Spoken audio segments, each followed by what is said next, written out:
All right, in this video, I'm going to continue working on data assignment 3. We finished number 1, 2, 3, and 4 during class. So I'm going to pick up and go through 5 through, let me see, I'll just keep on going. All right, so number 5. This time, we're constructing a 98% confidence interval for the mean height for all students. Now, I want you to do me a favor. Get rid of this age restriction, because we found out during class today, even though we set our sample to be in between ages 13 and 17, they never listened to us, right? They never listened to us. But at least these were students from where? USA. So I want you to reword the population parameter for me. We are trying to estimate the mean height for all students from USA. We were trying very hard to only select students who are 13 and up, but when we downloaded the sample during class, some of you guys noticed that, oh, I have some 9-year-olds or 10-year-olds. So we're just going to say mean height for all students from USA, okay? Because we did select USA to be our we only selected from the students from USA. All right, so let's go ahead and do this. I'm going to go to Statcrunch and upload sample 2. And remember, sample 2 had size 50, right? So let me go to Statcrunch. I'm going to open up a blank one and do data load from file on my computer. And I put my sample 2 right there. And I will upload this. Let's make a 98% confidence interval. And see, you're seeing this, how, oh, now I have some 9-year-olds sprinkled in here too. I'm going to go ahead and do stat.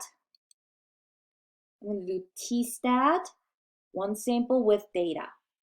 You know why we're going into tstat, right? Because population standard deviation was never given to us. We don't know what that is, so we're going to do tstat. So click on with data. All right, we're trying to estimate the height with 98% confidence level. Compute, and what you're gonna have to do is copy your output table on your Word doc, and yours is going to be definitely different from mine because we all work with different data file, okay? So this was mine. Let me go put it right here and talk about this. What I'm going to be checking for is if your degrees of freedom is really 49, because remember, sample 2 had size 50. So the degrees of freedom should be 1 less than 50, 49, okay? But I know all our numbers are going to be slightly different, okay? All right, so we're done with 5. Let's write a standard sentence interpreting a confidence interval to summarize our result. I think I'm going to just copy the one sentence that I typed up above, and I'm just going to change some things around, okay? I am still 98% confident, right? We didn't change the confidence level. I am 98% confident that the mean height, I'll just say mean height for all students in this data, I'm just working on the wording of here a little bit. So 98% confident that the mean height for all students from USA in this database is between, what's the lower limit? 160.2 to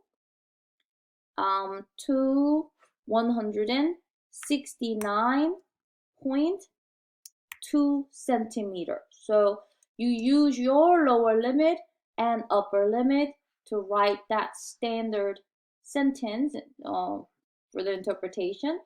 But this is what we expect the true population mean to be in between with 98% confidence. Okay, now let's see. Number 7 is slightly different. It says, explain why it was not necessary to examine the normality assumption for sample 2. Hint, look at the sample size. Tell me the name of the theorem that we can use here. So for number 1, the sample size was only 25. So we had to assume that the population was normally distributed. For sample 2, the sample size was 50. and we did not have to use that normality assumption because the sample size was greater than 30. Now I want you to look through the notes, the slide, and tell me the name of that theorem, okay? So I'll let you type up something for number 7. Tell me the name of the theorem and talk about how 50 is greater than 30. Therefore, this theorem applies and the normality assumption doesn't have to be examined for sample size, sample 2. So I'll let you, I don't want to read what you're going to put down there, but I'm looking for that specific name of the theorem from 5.4, okay? All right, what is the margin of error for your confidence interval? Now, we have these numbers here, the upper limit and the sample mean. So I can simplify the margin of error to be upper limit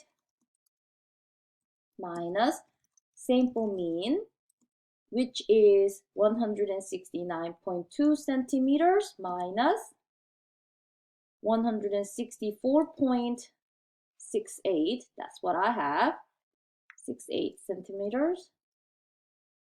I don't like how these are not rounded consistently. So I'm about to find my margin of error, but yours is going to be different. Let me see, what's that going to be? 169.2 minus 164.7. I got 4.5 centimeters as my margin of error for number 8. Okay, yours is going to be different, but this is a formula we can use since we already have the upper limit and the sample mean. I mean, you can use the formula from class that we briefly talked about today, which is the margin of error equals critical value t times sample standard deviation divided by square root of the sample size n. But for me, subtraction was quicker. So I just did number 8 this way. I may do maybe 2 more, actually, maybe 2 more and then I'll come back. All right, number 9. Why is the margin of error lower for the interval you constructed using sample 2? Okay, hint, look up the relationship between margin of error and sample size. Now, I'm going to just list what I had here. Sample 2, hold on. CI using sample 2 with sample size 50 had E of 4.5 centimeters, okay? The confidence interval using sample 1 and the sample size for sample 1 was 25, right? When we found the margin of error for number 4, what was your number? Mine was 5.5. Okay, 5.5. What I can see is confidence interval using any bigger sample size came out with had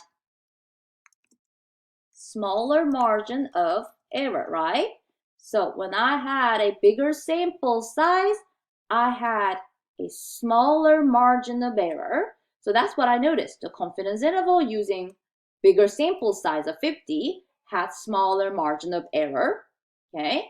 And I do want you to just add a general statement, okay? How is the margin of error and sample size related, okay? And you know, you can add a statement like this, okay? As sample size increases, the margin of error, okay, you fill in the blank. Or as sample size decreases, the margin of error, you can fill in the other blank, okay? But, you know, guys, they do have a relationship. As you increase one thing, what happened to the other one, okay? So you will have to look at your numbers, compare them, and fill out these blanks here for number 9, okay? Number 10, I will just do this one and then I'll take a break, okay? If you construct 3,098% confidence interval, from 3,000 different samples, how many of them would you expect to contain the actual mean for all students, change the population wording again, from USA in the database, okay? So this is just asking you, do you know what these confidence levels mean, okay? You made 3,000 confidence interval and you're 98% confident. So this is what you're gonna have to do. Find 98% of 3,000, okay? What's that going to be? You can simply do 0.98 times 3,000, and that is going to be your answer for number 10, okay? I'll try to come back and do the rest of them in other videos, but I'm gonna go have some lunch and probably come back a little bit later, okay?